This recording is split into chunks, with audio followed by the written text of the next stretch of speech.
Hello everyone. Looks like summer is actually finally here in Vancouver, so I'm super excited that the blue sky, sun is out, and there's no rain right now. So I'm super excited for that. And what I want to share with you today is kind of a myth that a lot of people are still holding on to, that cardio is the best thing for weight loss. And it's been carried over for years and years and years now, that just because we're more in the fat burning zone when we're working out at kind of a low intensity for over a long period of time, that you're going to burn more fat.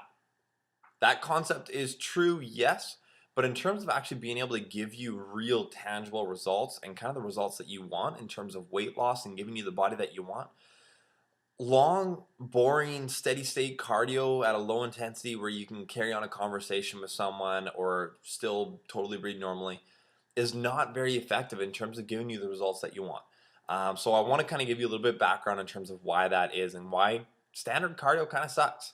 It has its place, yes, but in terms of really giving you the results that you want, it's not that effective. So I'm gonna try and hold up a piece of paper in front of the camera here, and hopefully I'm not moving around too much for you, but I want to kind of use it to kind of give you an explanation, kind of how everything works. So this here, this top one is your standard cardio session where you'd be doing steady state, where you'd be on the elliptical, the treadmill, the bike, and the started line represents you starting your workout. So after you start your workout, your metabolism bumps up, and you're going at a steady rate, nice and easy for the whole time. And then as soon as you finish your workout, your metabolism drops back down to normal very, very, very quickly. So yes, while that type of cardio is definitely better than doing nothing, it's not as effective as it could be, as you see on the next one. So the next one, this is two options that I wanted to show you here. There we go. This would be kind of more of a weight training type of session, and this would also be more of an interval type training session. So where your cardio, where you'd be going higher intensity for say 30 seconds, 45 seconds, or a minute, and then you drop down your rest or do light activity for 30 seconds or a minute. Bring it up for 30 seconds a minute, drop down for 30 seconds a minute, and kind of repeat that throughout your workout. The workout takes, a quarter of the time, barely any time at all, but it's also a much higher intensity. This one would also be kind of weight training, but not weight training where you kind of do one set, you wait 5 minutes, then do it again. Is we want something that's fairly intense. You're still going to get cardio in there. You're still going to get the heart rate bumped up between your sets, but it's going to be something that is a little bit higher intensity. And what happens, the biggest thing that happens is this section right here, that red section, all right? So on both of these, is that after your workout is done, you still continue to burn calories at a higher rate than you do up here.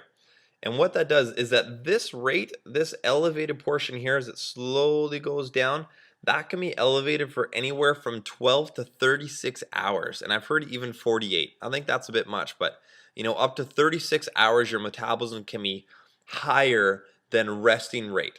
And that's huge. That means that you're burning anywhere from even 10 to 50 to 100 calories more an hour for a day or longer. Even once you surpass the 24-hour mark, even if you're burning 10 calories more an hour because your metabolism is elevated, that's 10 more calories you didn't have to work for. And that's really, really important.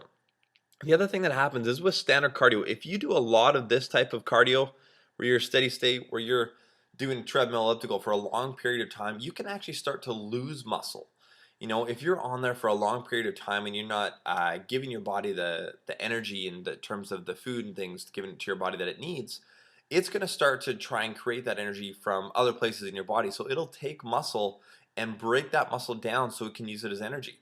So again, it's not the most effective in terms of that. And the more muscle that you have on your body, the higher your metabolism is going to be, because muscle is very metabolically active. It takes a lot of energy to keep muscle on our body. So the more of it that we have, the better it is in terms of getting us the body that we want.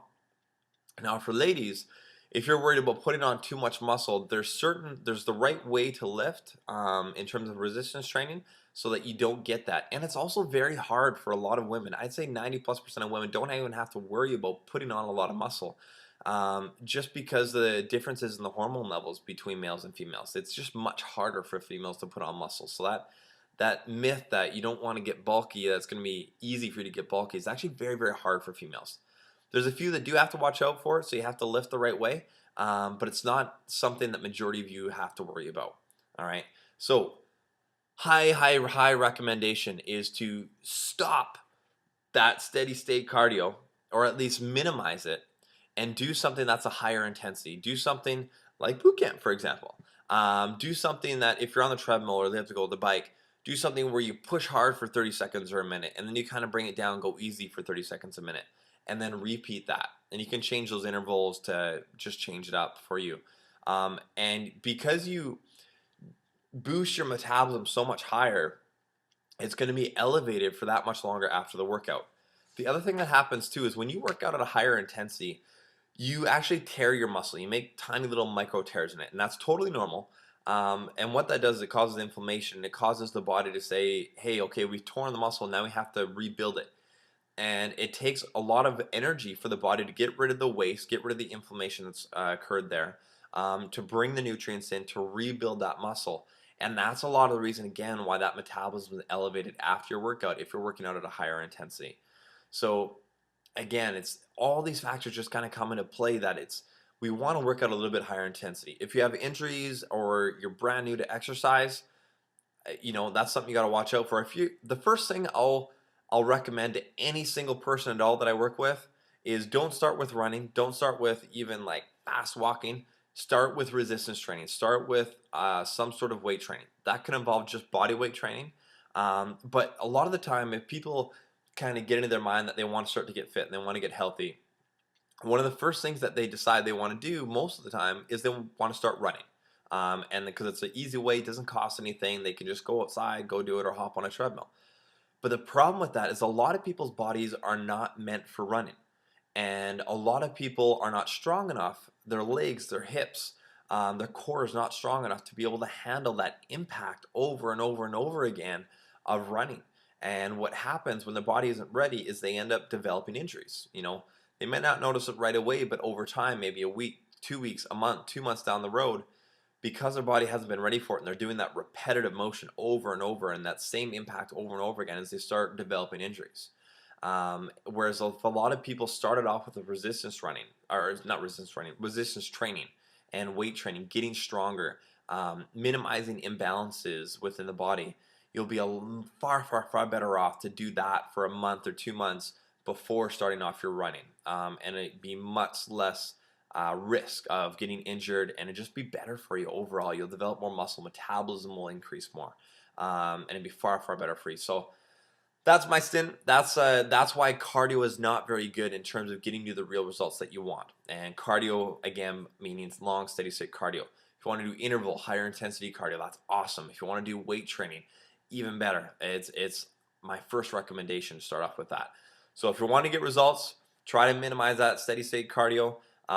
If you're already working out a fair bit, if you're doing the weight training, if you're doing the intervals, steady state cardio can be a great addition as a lighter exercise to get the blood flowing.